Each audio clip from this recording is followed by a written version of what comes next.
Bonjour et bienvenue dans cette vidéo. Aujourd'hui, je vais vous parler du phénomène de manipulation plus en détail en vous faisant découvrir 4 jeux psychologiques, ceux que j'ai décelés comme étant les plus courants et vous inviter à les cerner et comment en sortir. Donc, dans cette vidéo, on va parler de manipulation et on va commencer tout de suite dans le vif du sujet. Peut-être qu'il ou elle vous reproche toujours quelque chose, que vous avez beau vous justifier, vous vous sentez toujours et encore coupable. Parfois, vous avez même l'impression de devenir le problème dans une situation que vous n'avez pourtant pas créée. Et à la suite de tout ça, vous vous sentez donc vidée, confuse et vous avez le sentiment que votre réalité, que votre perception de la réalité n'a plus de valeur. C'est peut-être le signe que vous êtes prise dans un jeu psychologique ou dans un mécanisme de manipulation émotionnelle. Donc dans cette vidéo, on va donc explorer ensemble comment ces jeux fonctionnent et quels sont les 4 types de manipulation les plus fréquents, ou en tout cas ceux que j'ai envie de vous mettre en lumière aujourd'hui, et surtout comment s'en libérer.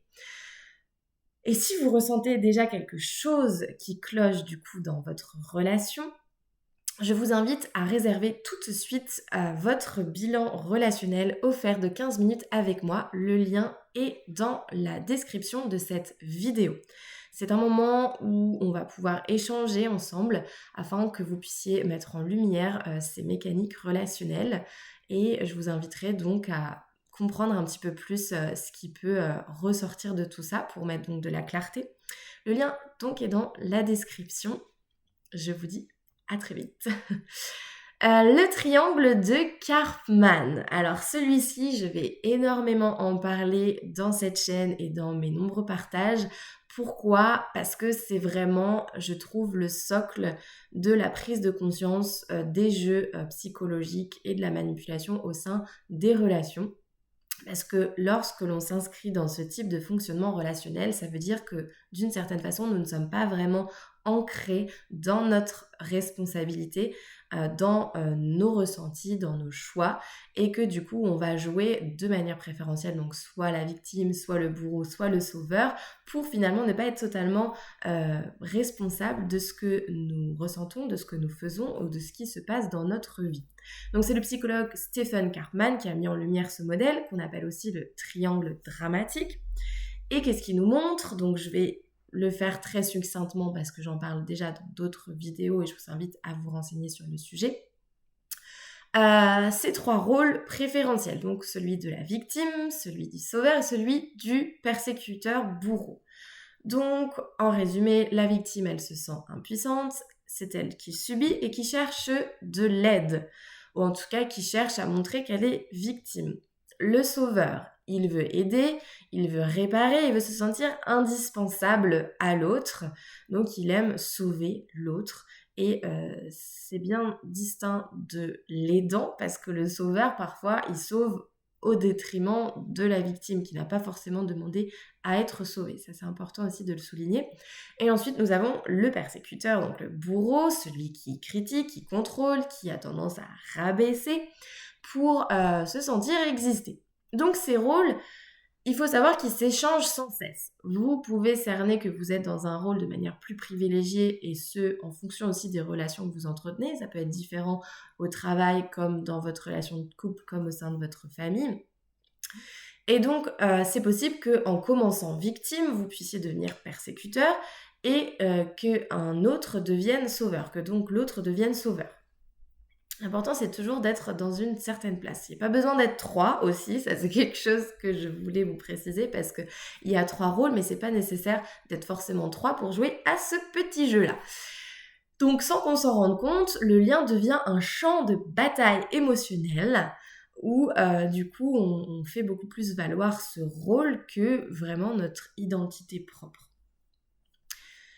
Et donc ce qu'on va voir aujourd'hui, c'est que les manipulations viennent entretenir ces rôles. Et on va donc commencer dans le vif du sujet avec la première type de manipulation que je voulais vous mettre en avant, c'est l'inversion accusatoire. Qu'est-ce que l'inversion accusatoire? Je vais vous donner tout de suite un exemple, ça va être plus clair. Vous êtes blessé, vous êtes dans une situation où vous ressentez une blessure, mais c'est vous que l'on va accuser d'être agressive ou d'être ingrate. Par exemple, on vous dit « tu m'en veux tout le temps, t'es vraiment trop sensible ». Quand finalement vous avez pris le temps d'exposer votre ressenti, le fait que vous vous sentiez mal, non pas forcément pour accuser qui que ce soit, mais juste pour vous partager dans votre ressenti, vos émotions. Et le résultat, dans tout ça, quand la personne du coup va inverser les rôles, donc l'inversion accusatoire, en vous disant tu m'en veux tout le temps, t'es vraiment trop susceptible, vous vous mettez à douter de votre propre ressenti et vous passez donc du rôle de victime à celui de coupable. J'aimerais souligner aussi un petit quelque chose qui est explicité par le docteur Ariane Biléran, qui parle donc ici d'un renversement du réel.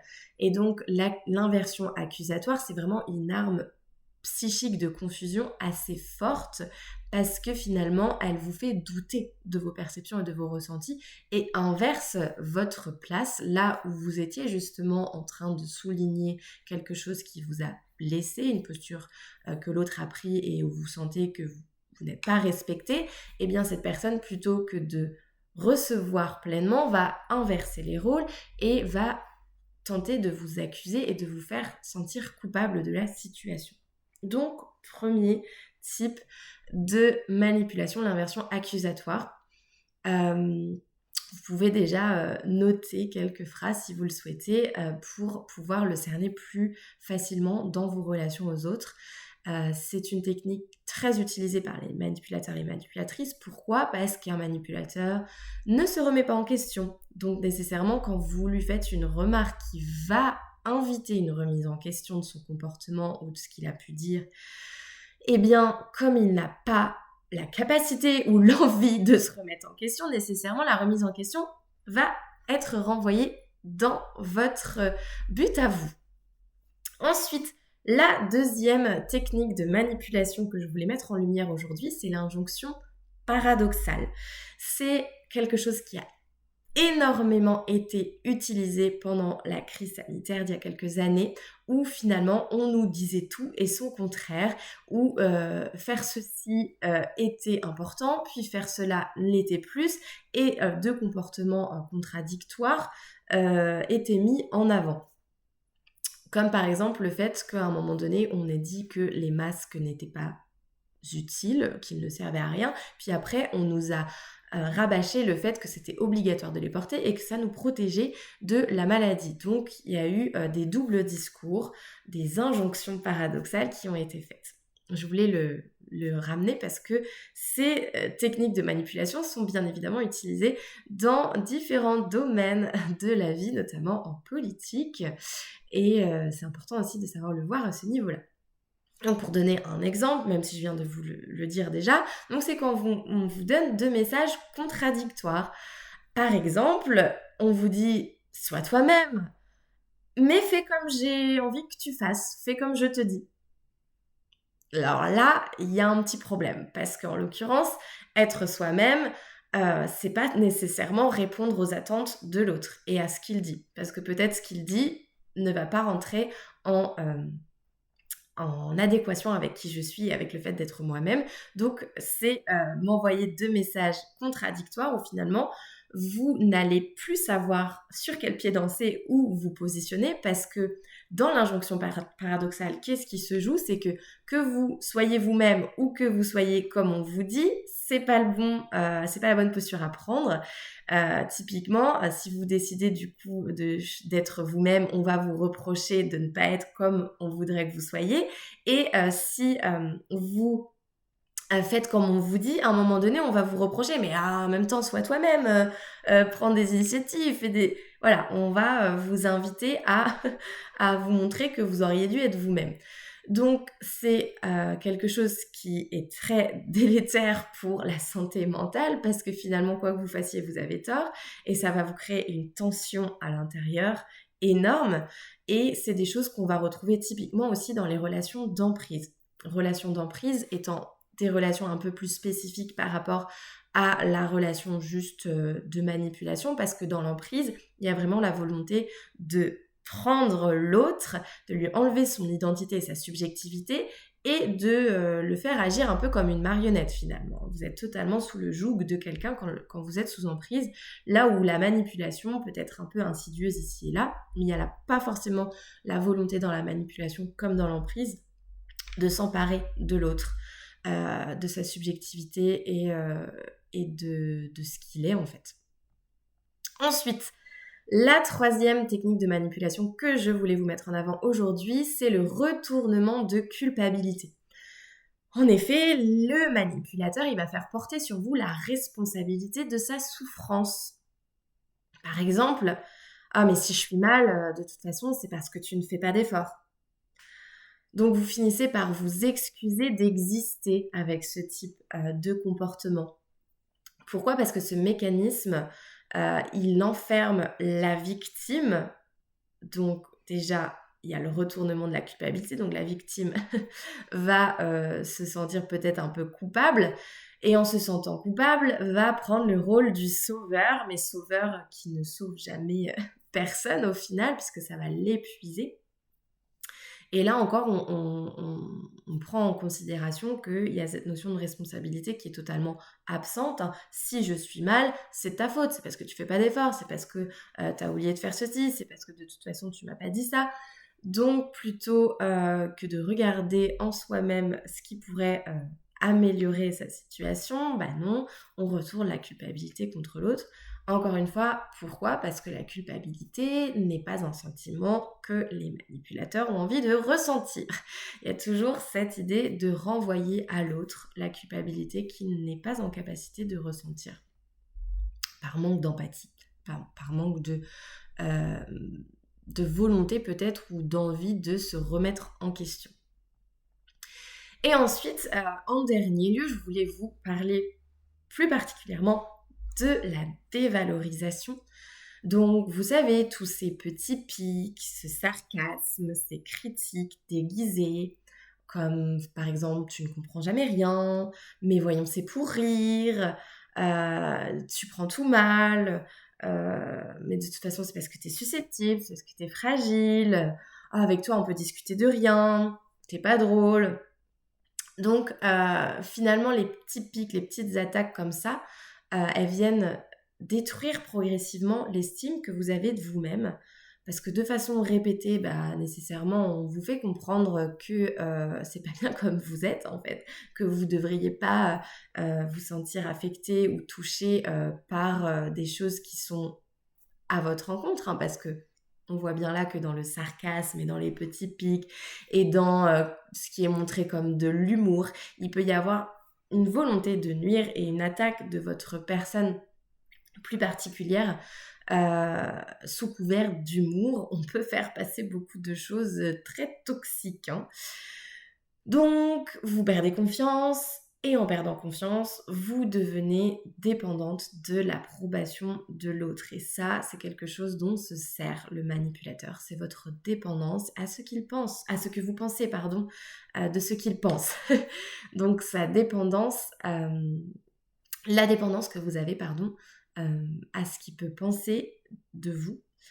Et on verra que justement, pour sortir des mécaniques d'emprise ou tout simplement de toxicité, de manipulation, il va falloir réussir à récupérer son énergie, son libre arbitre, son discernement, sa responsabilité pour ne plus se retrouver dans ces jeux psychologiques qui finalement n'utilisent que notre effectivement faiblesse, que nos failles, que notre empathie, que notre générosité, que notre humanité, même parfois, c'est ça qui est très pervers dans la manipulation parce que l'autre va se servir de ce qui est bon et beau chez nous pour nous faire du mal ou en tout cas nous amener à un endroit où elle a envie qu'on soit pour servir ses intérêts plus particuliers. Donc avant qu'on continue un petit peu plus loin, je vais juste vous inviter à prendre une petite seconde là pour vous poser la question si ces phrases ou si ces techniques de manipulation qu'on a vues là résonnent en particulier avec votre histoire Est-ce que vous avez déjà vécu ce type de manipulation? Dans quelles circonstances? Est-ce que vous ressentez aussi donc ce mélange de doute, de peur et de culpabilité à l'endroit d'une certaine relation ou plus généralement dans vos relations aux autres? Et donc, si c'est le cas, et si vous regardez aujourd'hui cette vidéo, je vous propose justement de venir faire un bilan ensemble de 15 minutes pour vous octroyer un temps d'écoute, un espace confidentiel pour que vous puissiez comprendre un petit peu mieux et cerner un petit peu mieux ces schémas toxiques, ces schémas de manipulation. Vous trouverez le lien juste en dessous de la vidéo. Je vous invite à prendre rendez-vous. Et pour ceux donc qui souhaitent continuer la vidéo, on va voir maintenant comment ces jeux s'installent dans le couple plus particulièrement et comment s'en libérer. Donc, ces mécanismes s'installent et se mettent en place de manière assez insidieuse, assez lente. Et ils viennent justement se servir de votre manque de discernement et votre manque de conscience de vous-même, notamment par rapport à vos blessures du passé, votre peur d'être rejeté, d'être abandonné, votre besoin de reconnaissance, ou tout simplement parce que vous vous inscrivez encore peut-être aujourd'hui dans un modèle familial appris qui peut-être avait déjà ces mécaniques d'influence, de manipulation. Et donc, sans forcément avoir tout à fait mis la conscience là-dessus, vous les réinvitez dans votre vie présente, notamment dans votre relation amoureuse, parce que c'est ce que vous connaissez déjà. Donc, dans le couple, au début, on croit aider, on croit comprendre l'autre, on banalise en fait finalement, on banalise un petit peu le mal, on banalise ces moments de doute et de manipulation. Mais en banalisant finalement, petit à petit, on glisse vers soit justement la posture de celui ou celle qui manipule, donc de contrôle, de vouloir contrôler l'autre, contrôler ce qui se vit dans la relation, dans la manière dont ça se vit, ou vers la position de soumission. Et donc, pour revenir avec un exemple, et notamment les travaux d'Ariane Billerand, que je vous invite d'ailleurs à regarder, écouter, elle explique que le manipulateur cherche avant tout le pouvoir psychique, d'avoir du pouvoir sur votre psychologie. Donc, il ne cherche pas nécessairement à résoudre le problème en communiquant, en se posant d'adulte à adulte. Il cherche davantage à vous faire douter pour vous contrôler. Et pour contrôler ce qui ne peut pas contrôler a priori, c'est-à-dire votre subjectivité et le fait que vous soyez une personne distincte de lui. Hein. Pour finir cette vidéo, je vais vous donner des clés de libération maintenant, même si c'est déjà quelque chose que je vous ai plus ou moins donné jusqu'ici, dans le sens où pour moi la première clé de libération, et c'est toujours quelque chose que je vous mettrai en avant, quel que soit ce que je vous partage, c'est la mise en conscience. Le fait d'avoir le courage de regarder en soi, d'identifier par exemple, là la première clé que je voulais vous apporter, c'est identifier votre rôle dominant. Donc est-ce que vous vous positionnez plus facilement en victime, en sauveur ou en persécuteur, et d'en prendre conscience avec toute la bienveillance du monde, sans jugement, juste en observant que finalement, cerner cela, c'est votre première liberté d'être en fait, de vous extraire de ce triangle-là. Donc, la victime, elle a besoin de prendre responsabilité plus particulièrement.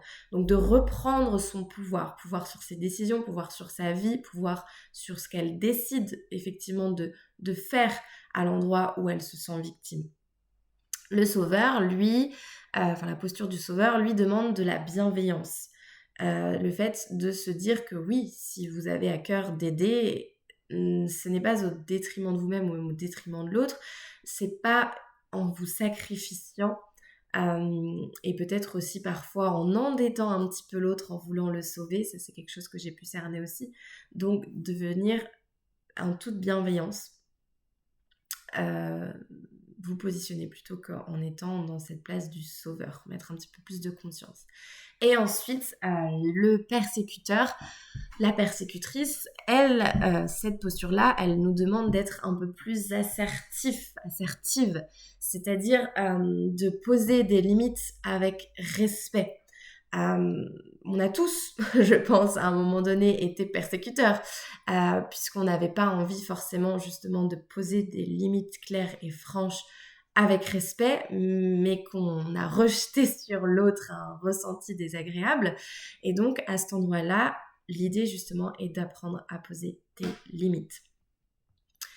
Ensuite, donc ça c'était en fait le deuxième, après l'identification, le fait de sortir du triangle de Karpman. Ensuite, en troisième temps, nommer les manipulations. Lorsque vous cernez qu'il y a manipulation, alors nommez pas forcément là tu es en train de me manipuler, c'est bon. Parce que c'est dans une relation où justement vous avez affaire à quelqu'un qui ne souhaite pas se remettre en question ou qui manipule, vous n'allez pas forcément vous en sortir mieux en étant très franche et explicite sur ce que vous cernez, mais pour vous-même, dans votre esprit, de vous dire que vous ne prenez pas cette charge-là, ce qu'on est en train de vous faire vivre. Donc, l'inversion accusatoire, le retournement de culpabilité, l'injonction paradoxale, vous ne prenez pas cette charge-là. Vous ne prenez pas en compte ce qu'on essaye de vous faire croire, voir, ressentir. Et déjà, votre posture, elle va changer. Parce que du coup, l'autre va plus pouvoir utiliser vos émotions contre vous. Puisque vous allez avoir ce discernement et cette conscience. Ensuite, en quatrième lieu, ça c'est déjà ce que je viens de dire par rapport à la place du persécuteur, le fait de poser des limites concrètes. Un exemple tout simple, je n'accepte pas ce ton, je reprendrai cette discussion plus tard. Oui, parce que parfois dans les relations, on peut avoir tendance à vouloir aller au bout d'une discussion pour avoir raison ou donner tort justement à l'autre ou essayer de trouver une issue. Et parfois, la meilleure décision à faire à l'instant T, c'est de prendre ses distances, de ne pas justement se laisser trop prendre aussi au piège par le côté affect et l'émotion qui remonte.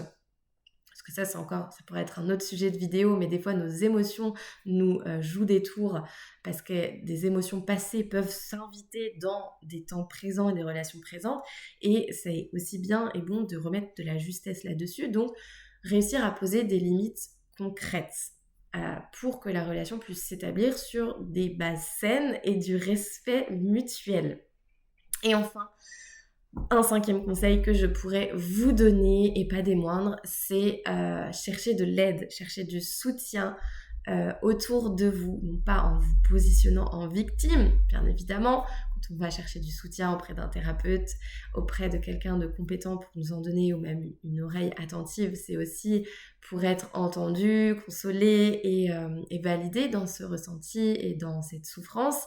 Mais quand on décide consciemment de prendre du temps pour soi, pour aller mieux, pour sortir de ces schémas de manipulation, de relations toxiques, on sort aussi, vous voyez bien, du triangle de Karpman, parce qu'on va trouver de la responsabilité dans ce qu'on vit et on va vouloir trouver des solutions, non plus en cherchant à accuser ou en cherchant à continuer de se victimiser inlassablement, mais bien en prenant considération de notre besoin actuel de nous faire accompagner.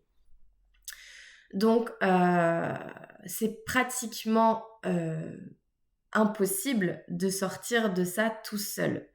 Pourquoi ?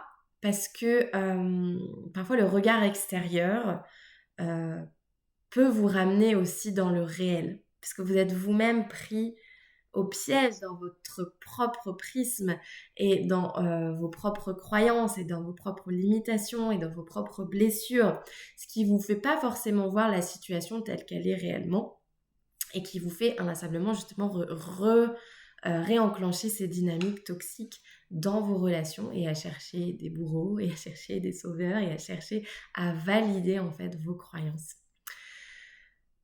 Donc en conclusion, la manipulation n'est pas toujours visible et c'est bien le propre de la manipulation, comme je vous le disais au début. Elle agit de manière cachée, contrairement à l'influence qui agit en disant son nom. Là, j'ai envie de te faire voir ça. Tiens, ça c'est génial. Est-ce que tu voudrais pas aller manger à ce restaurant? Il est vraiment chouette. Non, on est explicite quand on influence. Là où la manipulation, elle est insidieuse. Elle brouille un petit peu la conscience.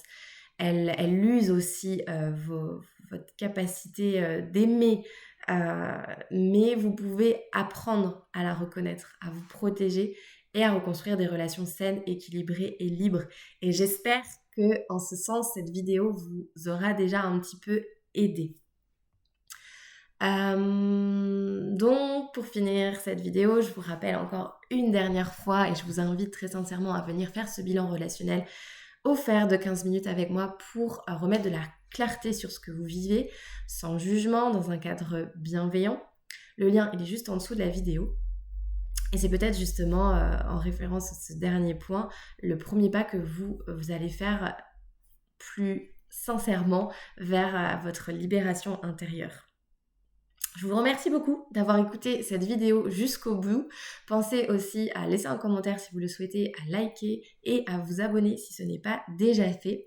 Je partage très régulièrement des choses sur les dynamiques relationnelles, de manipulation, d'emprise, pour vous inviter justement à mettre de la conscience et de la lumière et pouvoir reconstruire votre stabilité relationnelle, émotionnelle.